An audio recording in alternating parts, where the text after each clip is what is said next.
Hello to all the young people watching and all of you who are young at heart. These days we've been spending still a lot of times in our houses, and I bet with the people who live there with you. Maybe it's just you and your grown-up, or maybe you've got 3 or 4, 5, 6 or even more people that are in your home together with you.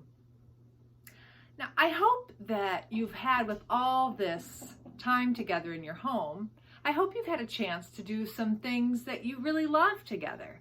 Maybe cooking or playing board games, going for walks and bike rides, maybe snuggling up and reading books together. I know my family's had a chance to do some of those. There's 4 of us in our house. But if your family is anything like mine, it hasn't all been full of love. Sometimes, maybe you've experienced times like us when we felt angry or annoyed with one another. Maybe you're mad because somebody else got the bigger piece of watermelon. Or, hey, wasn't it my turn next?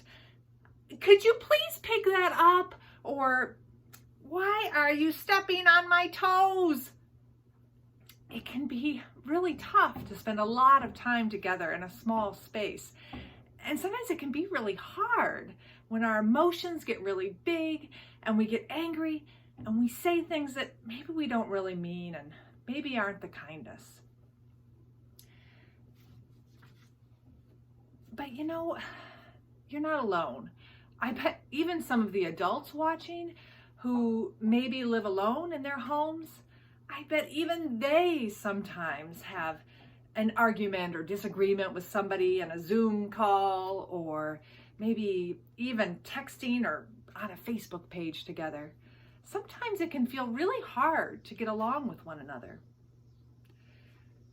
And even though quarantining together and Zoom are certainly new things, this fighting and disagreements that people have with one another, that's really old.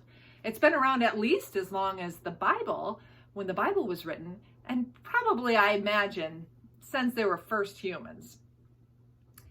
In today's Bible story, Jesus tells us and tells his followers how to reach out after they've had a disagreement or someone's hurt somebody else and done something to wrong them. How to reach out and make things better.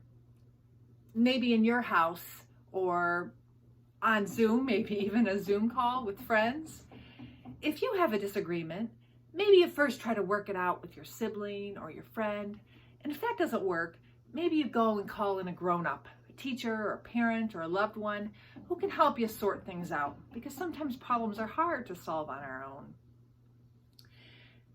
And Jesus says that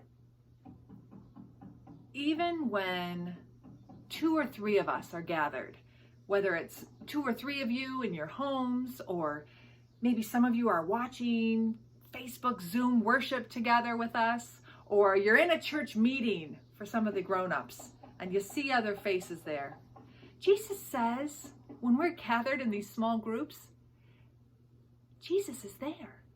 Love is there. We're not alone, even in those times. And some of those times when we make mistakes and we have hard feelings and we hurt one another and we disagree, it can feel like it's hard to see love. Like there's so many mistakes and angry feelings and hard words that love feels like it's all covered up. But love is still there. God is with us. And if we can find ways to admit when we've made a mistake, or said something that hurt someone, or acted in a way that was unfair and unkind, if we can say we're sorry and then ask how we can help fix it, that goes a long way to passing away that mistake cloud cover and finding the love that's underneath.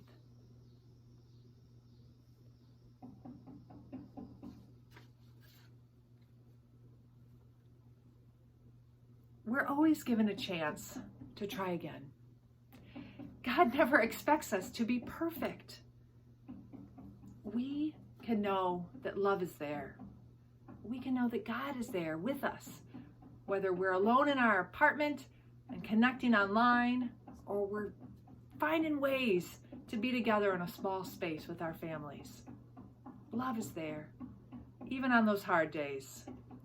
Let's find it together. Let's share prayer together. Dear God, who gathers with us, thank you for being with us and giving us love, even when we can't gather in big numbers, even when we're just together in our houses or over Zoom. Help us to learn to forgive and to learn to say we're sorry. Give us your strength so we never stop standing up powerfully for your love. Amen. In these times and always, I wish you for the peace of God to be with